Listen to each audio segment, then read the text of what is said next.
আমরা বারকোট থেকে বেরিয়েছিলাম সকাল 7টার সময়।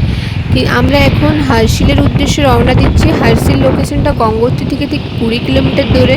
তো আমরা ওখানেই যেয়ে হোটেল নেবো। এটা হচ্ছে কি বারকোট টু গঙ্গোত্রী যাবার রুট। ডাইরেক্ট গঙ্গোত্রী পর্যন্ত যেতে গেলে তার ডিস্টেন্স পড়বে প্রায় 175 কিলোমিটারের মতো, কিন্তু আমরা হার্সিলে যেয়ে দাঁড়াবো। তো হার্সিল পর্যন্ত বারকোট থেকে ডিস্টেন্স 156 কিলোমিটার। এটা উত্তরকাশী হয়ে রুটটা যাচ্ছে। মাঝে ল্যান্ডস্লাইড হওয়ার জন্য রাস্তার অবস্থা খুবই খারাপ এবং তার জন্য আমাদের পৌঁছতে অনেকক্ষণ টাইম লেগে গেছে। এটা হচ্ছে বারকোট যাওয়া রাস্তার ভিউ। রাস্তার ধারে গঙ্গোত্রী ঢোকার আগে রয়েছে প্রচুর আপেল গাছ।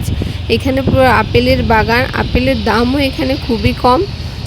বহুত বড় বড় টার্নিং আছে। তো যারা বাইকে আসতে চান তারা অবশ্যই অতি সাবধানতা অবলম্বন করে আসবেন, কারণ এখানে জোরে চালানোর কোনো অপশানই নেই।